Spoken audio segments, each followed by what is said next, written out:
Germany recently just had to pass emergency legislation in early August, but they had to do that to keep its coal plants burning because they passed laws that didn't allow them to burn coal just to keep the lights on, keep people warm this winter.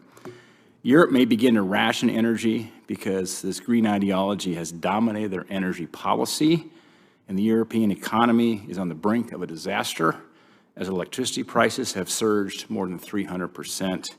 And I think this is the end result when an ideology and policy that follows an ideology runs faster than on-the-ground reality.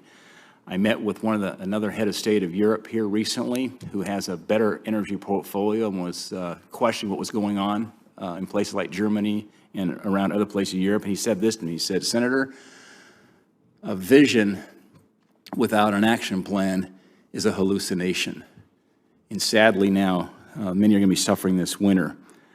Frankly, if the Biden administration had its way, that would be the future of American energy. This is one of the key battles we face right now in policy going forward. What do we do here to ensure that we have balanced energy? And I am not opposed to renewables. We have wonderful wind capacity in Montana, a lot of hydro, of course, and we have solar, so we're the big sky country. But we should be expanding our energy portfolio with these renewables, not replacing baseload power until you can solve the storage problem and the intermittent nature of some of the renewables. That's why I think all of the above is really, really important and has severe consequences if you get it wrong. The Gordon Butte pumped storage project, it's a hydro project, is a perfect example how Montana is leading in all of the above solutions. Gordon Butte has a closed-loop hydropower system that will store and produce enough energy to help balance the increases in intermittent wind and solar energy coming online in Montana, and this project will be for generations in our state. Mr. Nelson, how are closed-loop hydropower projects like Gordon Butte bolstering our energy storage capacities and enhancing existing grids? Thank you for that question, Senator Daines, and thanks for your leadership on the Senate Western Caucus. Pump storage hydro has a huge benefit, not just for renewables, but also for baseload resources. It can allow baseload resources to operate at a high capacity, even when demand is low, by instead charging up pump storage systems. So they're an integral part of our energy system and have been for a long time. I want to thank you for that, because that is a great example of baseload power with these hydropower systems. I want to talk about critical minerals for a moment. Clearly, this has been talked about a bit, but it ties right back to battery supply. The United States is import dependent on China for 31 of the 50 minerals designated as critical by USGS.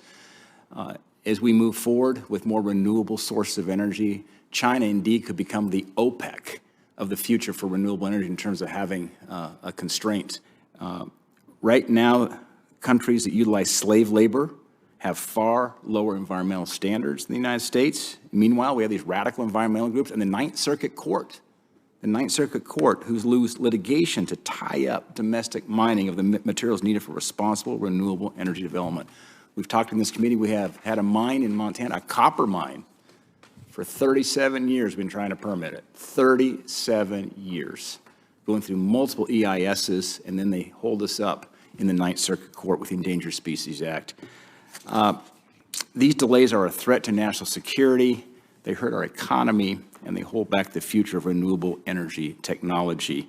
Mr. Nelson, what steps need to be taken for the United States to begin to close that critical mineral gap with China? As Senator King mentioned, we've got some critical mineral capacity here in America, but we just can't always get to it. Of course, China mostly controls a lot of the processing and recycling facilities.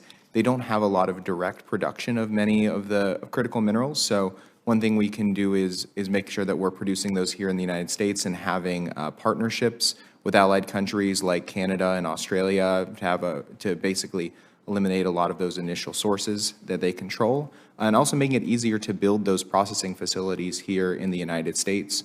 So that means improving environmental permitting, it means improving exploration and leasing for production of various critical minerals. And it also means, trying to innovate away from needing those to begin with. There are opportunities to develop new cathodes for batteries that use fewer critical minerals today, and there are companies that are working on that, and we should try to make that easier.